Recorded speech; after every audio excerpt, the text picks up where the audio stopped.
अरे बहू, अब तो तुम्हारी देवरानी आ चुकी है, अब तो तुम आराम करोगी। ऐसा नहीं है आंटी, देवरानी आई है तो क्या, हम दोनों देवरानी जेठानी मिलकर काम करेंगे। देख लिया, मेरी बहू बाकी जेठानियों की तरह नहीं है। ये तो बहुत अच्छी बात है बहू, अगर देवरानी जेठानी बहन बनकर रहे तो ही घर अच्छे से चलता है। घर आए मेहमान नई नवेली बहू को देखकर अपने अपने घर चले जाते हैं। इसी तरह एक महीना बीत जाता है, पर एक महीने बाद भी सुनीता घर के किसी भी काम को हाथ नहीं लगाती और ये बात निशा को खटकने लगती है। ऐसे ही एक दिन कमरे में आराम से बैठकर सुनीता फोन चला रही होती है। ये देख निशा उसके पास आकर उससे कहती है, सुनीता, तुम्हारी शादी को 1 महीना हो चुका है, अब तुम्हें घर के काम करने शुरू कर देने चाहिए। और तुम हर समय क्या फोन में देखती रहती हो?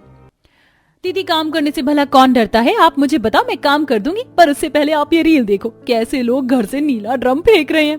तुम और तुम्हारी बचकानी रील, अब फोन चलाना बंद करो और मेरे साथ रसोई में चलो। इतना बोलकर निशा सुनीता को अपने साथ रसोई में ले जाती है और उससे गैस पर रखी सब्जी देखने को कहती है और खुद बैठकर आटा गूंथने लगती है। पर थोड़ी देर बाद वो देखती है कि रसोई में खड़ी होकर अब भी सुनीता रील चला रही है। ये देख निशा को बहुत गुस्सा आता है और एक बार फिर वो अपनी देवरानी से कहती है, सुनीता, तुम रसोई में खड़ी होकर सब्जी ना देखकर रील चला रही हो, अगर सब्जी जल गई तो?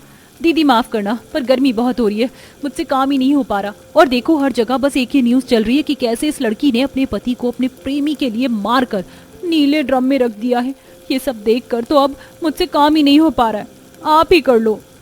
इतना बोलकर सुनीता सब्जी को न देखकर गैस बंद करके अपने कमरे में चली जाती है, जिसके बाद निशा खुद ही गर्मी से परेशान होकर सारा काम खत्म करती है। इसी तरह कुछ दिन और बीत जाते हैं और अब भी सुनीता घर के कोई काम नहीं करती है और हर समय फोन चलाती रहती है। इसने तो मुझे परेशान कर दिया है, लगता है अब कोई तरकीब निकालनी ही पड़ेगी। बहुत शौक है ना इसे नीला ड्रम देखने का, अब बताती हूँ इसे। इतना बोलकर निशा स्टोर रूम से 2 नीले ड्रम निकाल लेती है और लिविंग हॉल में बैठी अपनी देवरानी से कहती है, सुनीता, अगर फोन में नीला ड्रम देखना हो गया हो तो घर के भी नीले ड्रम को देख लो। हमारा नलका खराब हो चुका है, कुएं से पानी भर के लाना है। जब तक मैं घर के काम कर रही हूँ तुम कुएं से पानी भर कर ले आओ और इस ड्रम में भरो। दीदी, भला इस ड्रम का घर में क्या काम? वैसे भी आजकल इस ड्रम से बहुत बड़े बड़े कांड किए जा रहे हैं। मैं अभी प्लम्बर को बुला देती हूँ, नल का ठीक हो जाएगा। एक बार फिर सुनीता काम चोरी दिखाकर फोन चलाती हुई कमरे में चली जाती है। कुछ देर बाद निशा की एक पड़ोसन आती है तो उसके घर में नीला ड्रम देखकर शांति से कहती है, शांति बहन, ये नीला ड्रम किसे डराने के लिए लाई हो? कहीं ऐसा तो नहीं अपनी छोटी बहू को इसमें डालने का प्लान है, जैसे उस मुस्कान ने अपने पति को डाल दिया था? अरे बहन, तुम कैसी बात कर रही हो? हम लोग ऐसे नहीं हैं। और ये नीला ड्रम तो मेरी बड़ी बहू लाई थी पानी रखने के लिए, पर मेरे छोटे बेटे दीपक ने नल का ठीक करवा दिया। अब इस नीले ड्रम की कोई जरूरत नहीं है। ये तो बहुत अच्छी बात है, वरना नीले ड्रम से तो लोग इतना डरने लगे हैं कि घरों से नीला ड्रम फेंक रहे हैं। पड़ोसन की यह बात निशा और सुनीता दोनों सुनती हैं। जहां निशा के दिमाग में अपनी देवरानी को डराने का आइडिया आता है तो वहीं ये देख सुनीता डर जाती है और डरती हुई अपनी सास और पड़ोसन से कहती है, माँ जी, आंटी जी सच कह रही हैं, क्या पता कब किसका मन बदल जाए, इसीलिए हमें भी अपने घर से ये नीला ड्रम निकाल देना चाहिए। अरे सुनीता, तुम बेकार ही डर रही हो। घर में नीला ड्रम बहुत काम आते हैं और वैसे भी हमारे घर वालों को नॉनवेज बहुत पसंद है।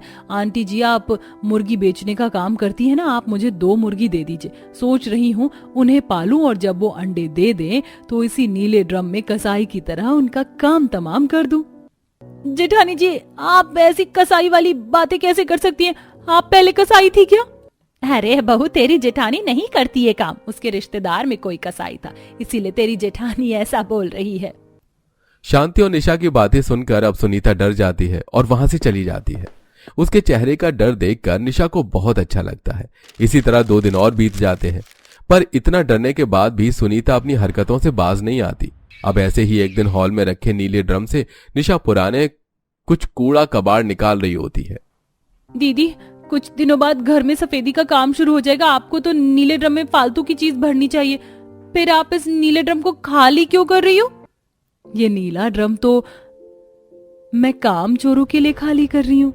हमारे आसपास कुछ ऐसे लोग हैं जिनसे काम नहीं होता। सोच रही हूँ मौका देखकर उसी लड़की की तरह मैं भी उस इंसान को रात में इस ड्रम में डाल दूं, इसलिए खाली कर रही हूँ। दीदी, मैं क्या कह रही थी कि आप नीला ड्रम खाली मत कीजिए, जो भी काम फैला है आप मुझे बता दीजिए, मैं कर देती हूँ। वैसे भी पूरा घर बहुत गंदा हो गया है, आज आप आराम कर लो, मैं घर के सारे काम कर लूंगी। सुनीता निशा की इस बात से डर जाती है और रसोई में जाकर जल्दी से खाना बनाती है और कुछ देर बाद पूरे घर की सफाई करती है। अब जैसे ही रात को दीपक घर आता है, वो देखता है कि आज उसकी बीवी काम कर रही है। ये देख दीपक घर वालों से कहता है, अरे ये सूरज किधर से निकल आया? आज पहली बार मेरी बीवी रील देखने के बदले घर के काम कर रही है। हाँ तो मैं क्या काम नहीं कर सकती?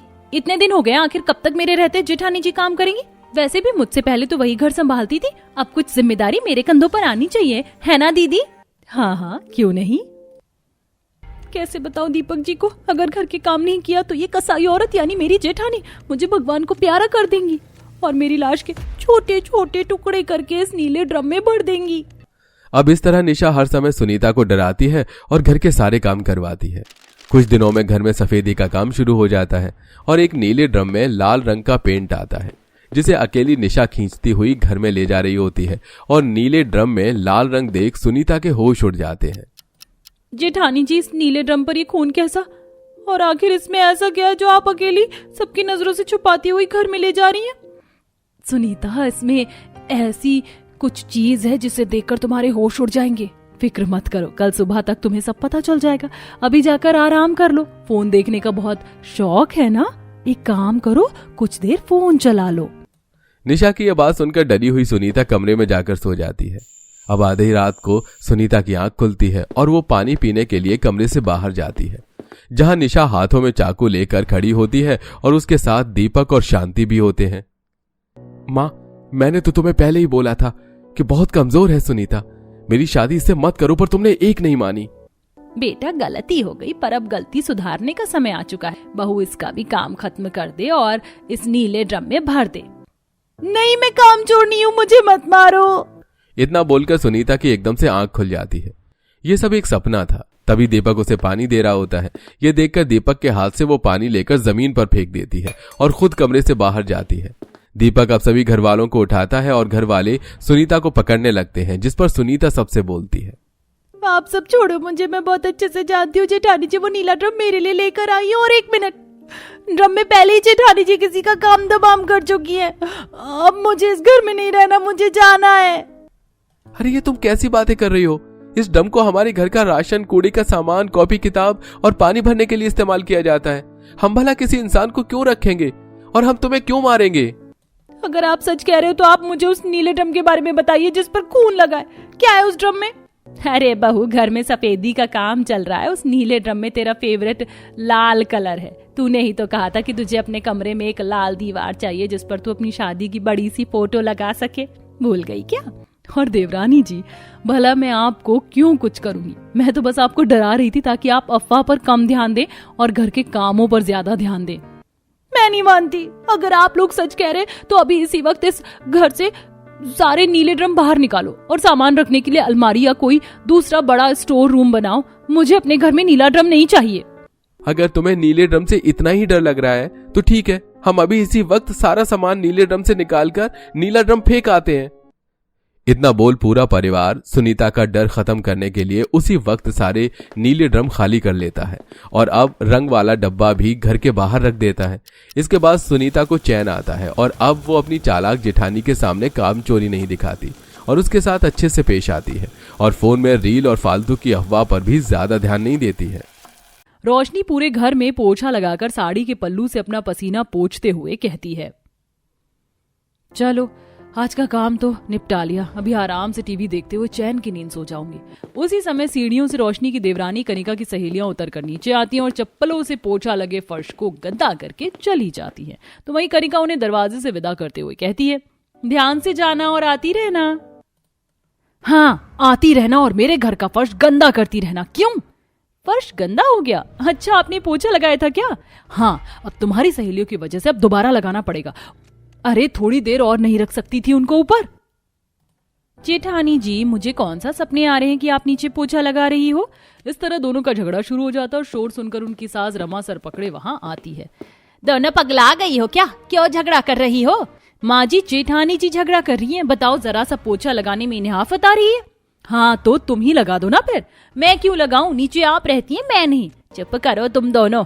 तुम्हारी आवाजों से सरदर्द बढ़ जाता है मेरा। कनिका बहू तू ऊपर जा, और खबरदार जो बिना बात के नीचे आई तो। कनिका मुंह बनाकर पैर पटकते हुए ऊपर चली जाती। रमा की बड़ी बहू नीचे रहा करती और छोटी बहू ऊपर, और दोनों ही बहुएं अपनी जगह के काम करती, लेकिन अक्सर ऊपर नीचे के चक्कर में दोनों के बीच कहासुनी हो जाया करती। अब एक रोज की बात है जब रोशनी छत से कपड़े लाकर कनिका के कमरे के सामने रखकर नीचे चली जाती है। शाम के समय कनिका जब कपड़ों का ढेर देखती है तो नीचे देखकर चिल्लाते हुए कहती है, जेठानी जी, जेठानी जी। क्या हो गया जो इस तरह मुझे याद कर रही हो? इन कपड़ों को रखने के लिए नीचे जगह क्या कम पड़ गई थी जो आपने मेरे कमरे के आगे इन्हें लाकर पटक दिया? कनिका कपड़े ही तो हैं, तुम क्यों छोटी सी बात पर कलेश कर रही हो? इतनी सी बात के लिए 15 सीढ़ियां चढ़वा दी मुझे। सही तो कह रहे हैं देवर जी। हाँ, मैं ही तो कलेशी हूँ इस घर में, लेकिन आपकी भाभी से कम। देवरानी जेठानी का कलेश चल ही रहा होता कि तभी उनकी ननद रिया कॉलेज से आती है और दोनों को झगड़ते हुए देखकर कहती है, माँ, भाभीयों ने इस घर को युद्ध का मैदान बना रखा है, आप कुछ कहती क्यों नहीं? हाँ, जैसे मेरे कहने से दोनों चुप करके बैठ जाएंगी। बड़ी बहू नीचे आ जा, अमन के घर आने का समय हो गया है, खाना तैयार कर। और छोटी बहू तू भी भगवान के लिए चुप हो जा। रोशनी गुस्से में सारे कपड़े उठाकर नीचे चली आती है। कुछ ही देर में सारा परिवार एक साथ बैठकर रात का खाना खाता है। भले ही देवरानी ऊपर और जेठानी नीचे रहती थी, साथ ही अपने अपने काम भी करती थी, लेकिन खाना पूरे परिवार का एक ही जगह बनता था। इसलिए पूरे दिन में चाहे जेठानी देवरानी के बीच कितने ही झगड़े और कलेश हो जाए, लेकिन शाम तक सब ठीक हो जाया करता था। समय बीतता है। एक दिन कनिका अपनी जेठानी को आवाज लगाकर कहती है, जेठानी जी, जरा मोटर तो चालू कर देना।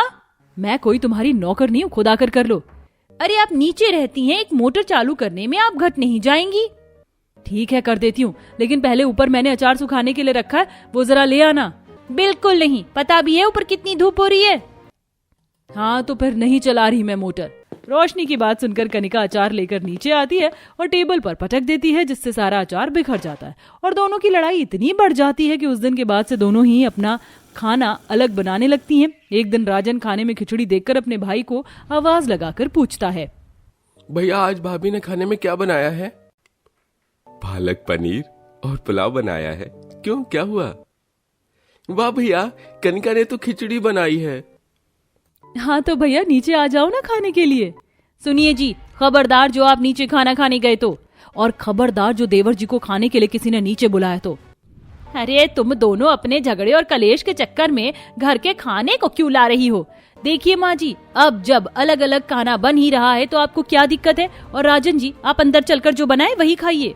झगड़े की वजह से परिवार की शांति तो पहले से ही भंग थी, लेकिन अब परिवार वाले साथ बैठकर खाना भी नहीं खा पा रहे थे। एक रोज रमा को बहुत पुरानी सहेली जानकी घर आती है। उसके स्वागत के लिए दोनों बहुएं अपनी अपनी रसोई से खाना बनाकर लाती हैं। ये लीजिए समोसे, बिल्कुल गर्म है, साथ में पुदीना की चटनी भी है। इन तेल वाले समोसों को छोड़िए आप, और ये बढ़िया शरबत पीजिए, मैंने बनाया है। अरे बहुओं शांत हो जाओ, और तुम दोनों मेरी आओ भगत करना ही चाहती हो तो मिलकर करो। जानकी की बात सुनकर दोनों एक दूसरे को घूर कर देखते हुए वहां से चली जाती हैं। उनका ये रवैया देखकर जानकी हैरानी से कहती है, ये तेरी बहुओं को अचानक क्या हो गया?